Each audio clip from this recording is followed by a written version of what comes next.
So somehow I've gone this long without having watched Breaking Bad, the series Breaking Bad. And you might say, what? How can that be, right? Especially someone who loves film like you do. Well, when Breaking Bad came out, what was that, 2008, I think, or 2008? Yeah. When Breaking Bad came out, I was in a relationship with a guy who had just been diagnosed with terminal lung cancer. And it's sort of, we've all got tragedies, and that's one of the big tragedies of my life that I went through and that I watched him go through. And he was diagnosed, and then 10 months later he was dead. And, I talk about it now without very much emotion because it was a long time ago. It was something that happened, now decades ago, decade and a half ago.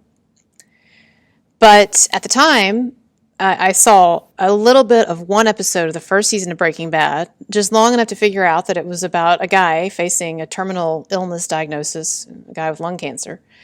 And so back then, because I was going through this with this man I loved who had lung cancer and was dying, I just couldn't tolerate watching Breaking Bad. And then in the years that followed, he did die 10 months later. In the years that followed, as Breaking Bad acquired a bigger and bigger reputation as being this great work of drama, and really one of the forerunners of what we think of today as like modern prestige drama or edgy drama or sophisticated drama or whatever, right? As it acquired that reputation, I had so many people telling me, "Oh, you need to watch this," and it was everywhere. It's kind of like how Game of Thrones was several years ago. Like everybody was watching it, everybody was anticipating the last season and everything, and it was like one of those water cooler shows. But I didn't watch it, and even after it went off the air, for years, I never watched it because I had that association in my mind with something so deeply unpleasant and with a really difficult and traumatic period of my life, and one of the worst periods of my life, deeply associated with it. And so I never watched it. One person showed me like an episode, and again, like I just couldn't really get into it. It was an episode from the first season, and again, I think it's just the associations were too fresh with what I'd gone through. So anyway, fast forward many years, and my current boyfriend now, the guy that I've been with for many years, he just happened to, he was a big fan of Breaking Bad, and he just happened to decide that he wanted to start watching it again. I don't know if it was just recently released on Netflix or what, but anyway, so he starts watching it. And so years later, many years later, just recently, just a couple of weeks ago, I actually got to enjoy Breaking Bad because there's been enough time finally that's passed that I have some distance from that tragedy in my past and that loss and that thing that I went through that I could actually appreciate it. And I can definitely see what all the fuss is about, especially as it gets into the later seasons. For the first season it's funny and it's interesting and it's got certainly deep moments. But you can really see when they come back for the second season, and then as things become more, as things become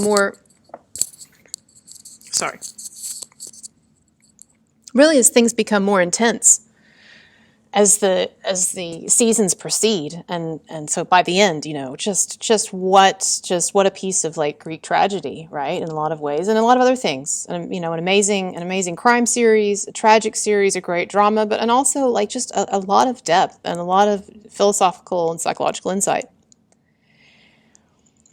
And one of the things that I kept thinking as I was watching it, as we've been basically, getting episodes in wherever we could over the last several weeks, is that there's really a profound message in the film if we want to look at it a certain way. And I'm not saying this is like an intentional message even, but it's a profound message that we could read into the film,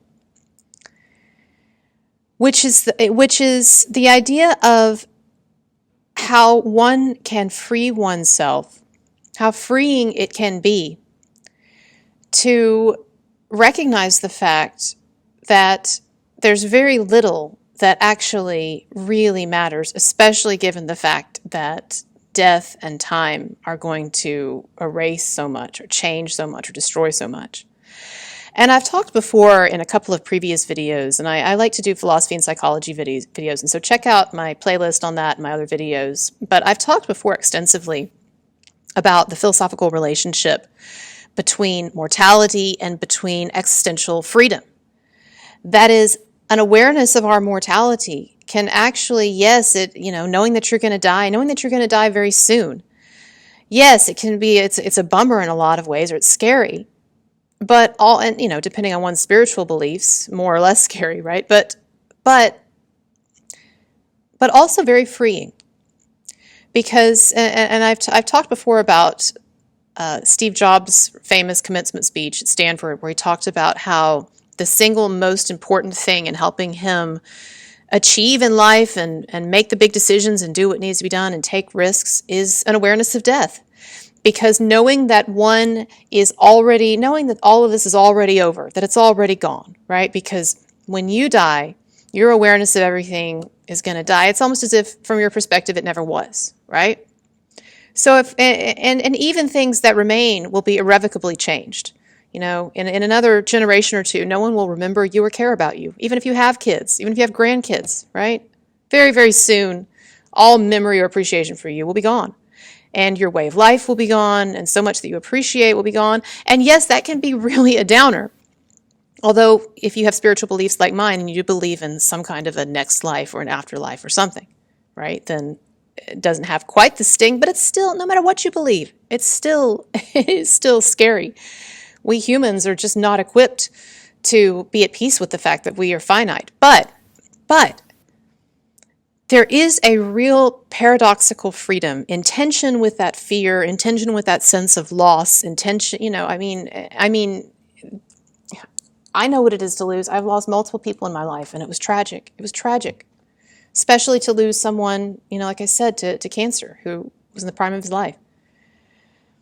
So I have an appreciation certainly for the tragedy of death, and death often scares me to death. Even if someone believes in some kind of a next life or an afterlife, we don't really know what's going on, and we don't know how crazy or scary it's going to be to go through that process. You hear about people with near-death experiences, and a lot of them are comforting, but people also report some crazy things. Like, oh, I had to go through this crazy experience, and then I got to a better place, or there was this trial, or there was this difficulty, or there was this scary thing, and then in my near-death experience, then I saw God, right?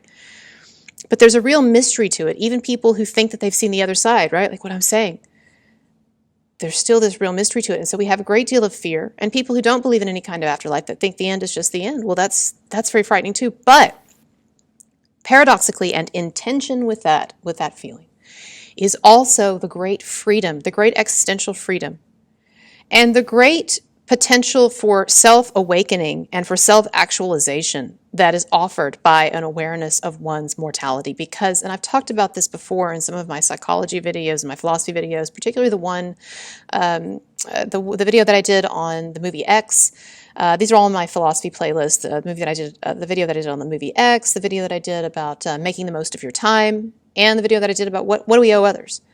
One of the things that all of these videos keep coming back to is that death and awareness of our mortality can be very liberating, because once we recognize that we already lost everything, once we recognize that no matter if we succeed in life or we fail or we do right or we have weaknesses or we fall down or whatever, the end result is still the same. We still got to exit, and we still got to give it all up. We still can't take any of it with us.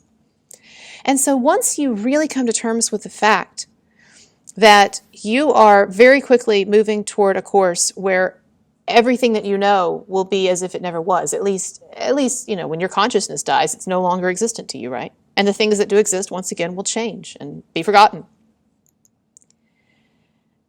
Once you know that and you really internalize that, then being afraid of failure, or being afraid to try new things, or being afraid to put yourself out there, or being afraid to take risks, or even at times being afraid to break the rules, these fears just don't have the power. Or being afraid of what other people will think, or other people's judgments. These things just lose their power in the face of death. And that's why an awareness of mortality is seen as being such a central component of really like almost every religious perspective, of so many philosophical and existential perspectives, psychological perspectives, is because there is something very clarifying and freeing. And so what is my point with Walter White and with Breaking Bad? This may sound strange, and it may even sound kind of horrible to some of you, but I got to the end of Breaking Bad. I got to through the last episode. And not to give any spoilers away, but hey, you know it's a show about a guy with a terminal illness, right? So, spoiler alert, he does die in the last episode. Sorry, you've had many years to watch it. If you hadn't gotten around to it yet, then you're just going to have to deal with me spoiling it. He dies in the last episode. And yet, here's the thing, and if you don't know the plot of this, let me just give you a basic one-sentence summary. You've got this bored, existentially frustrated high school chemistry teacher. I almost said English teacher. Is that a Freudian slip, right? I'm an English teacher. But you've got this high school, this bored, this unfulfilled, existentially frustrated high school English teacher. I said it again. High school chemistry teacher.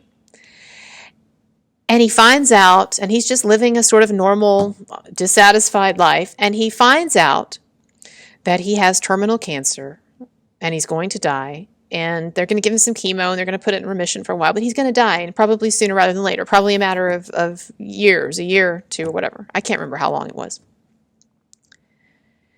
And so then he decides, well, screw it. I'm not going to care anymore about the law, what's legal, what's proper, what is safe, what people expect of me, what is respectable, even perhaps what is ethical or moral. And I'm going to come back to that in a minute. But he says, these things, now that I know that I'm going to die and die soon, and that all of this is getting basically washed away anyway, in a sense. These things just don't have their hold over me anymore that they used to. I'm going to do what I want to do. I am going to actualize myself as I see fit. Now, I understand that the route that he went, making highly addictive and destructive drugs, that's not a great contribution to society, okay?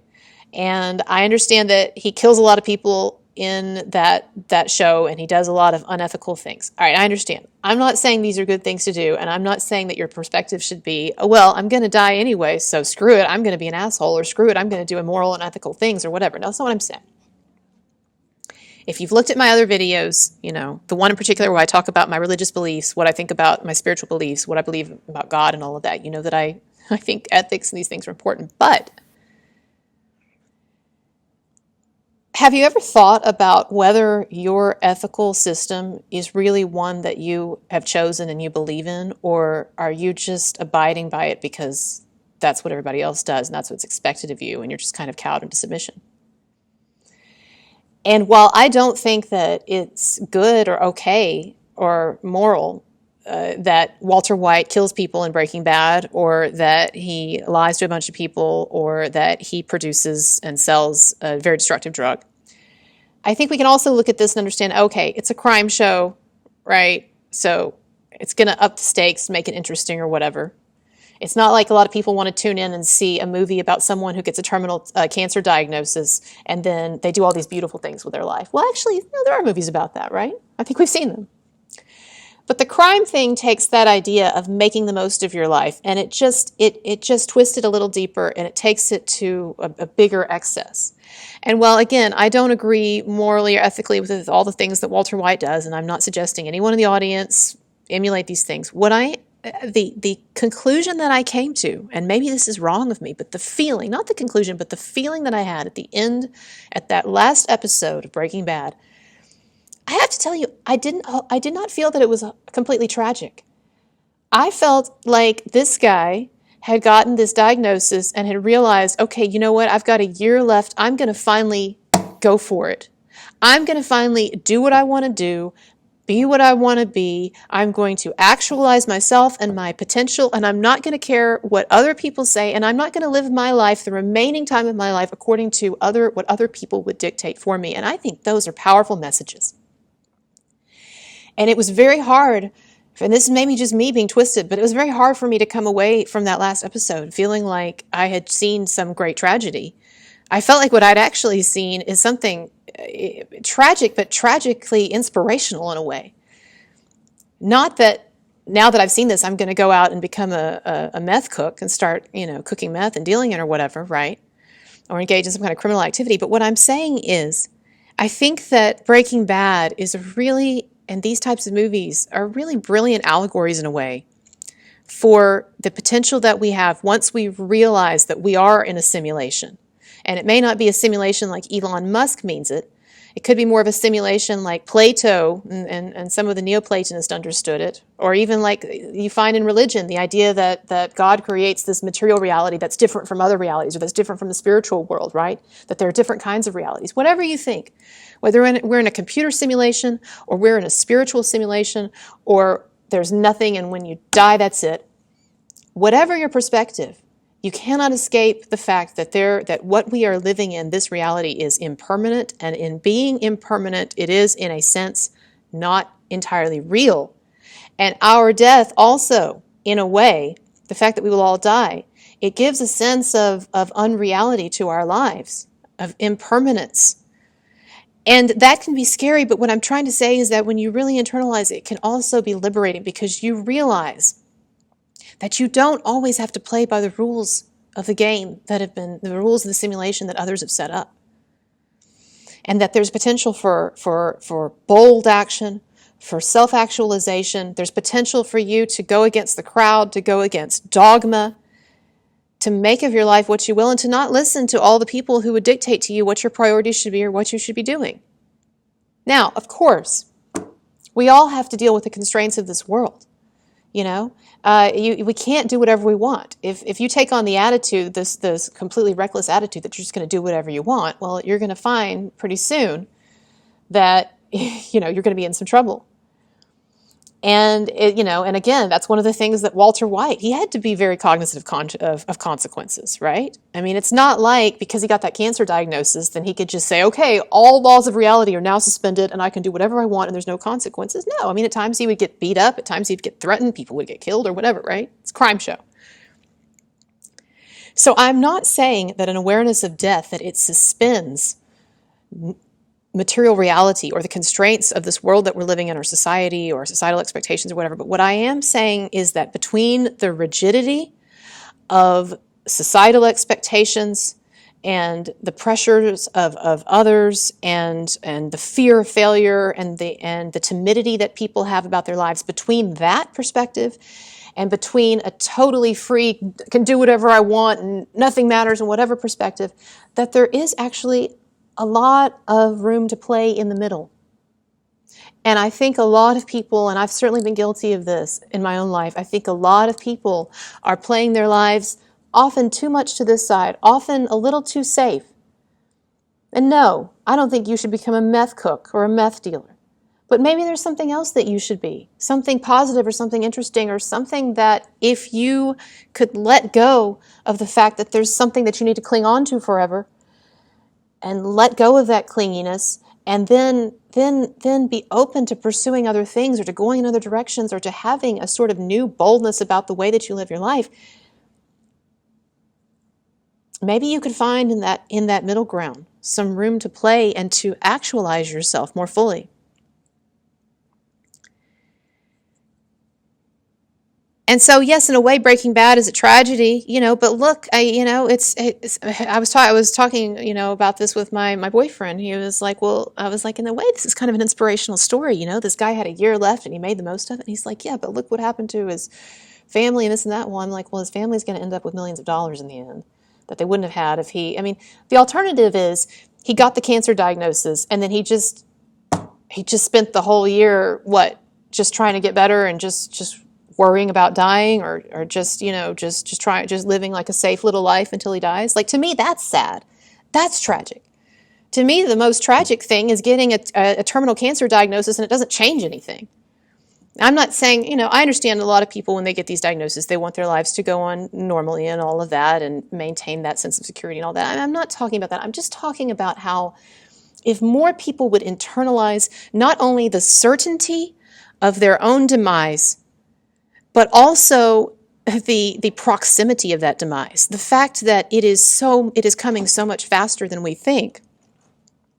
And I think that if we were to do that, if we were to take a lesson in that, I think that we could live so much more self-actualized lives. And so I think that that's one of the beautiful messages, actually, of a show like Breaking Bad, is that obviously in a sort of a wink-wink sense, because he's a criminal, but also it is suggesting to us the potential that we have to be so much more than we are, or to get so much more out of life, or to take risks that we should take.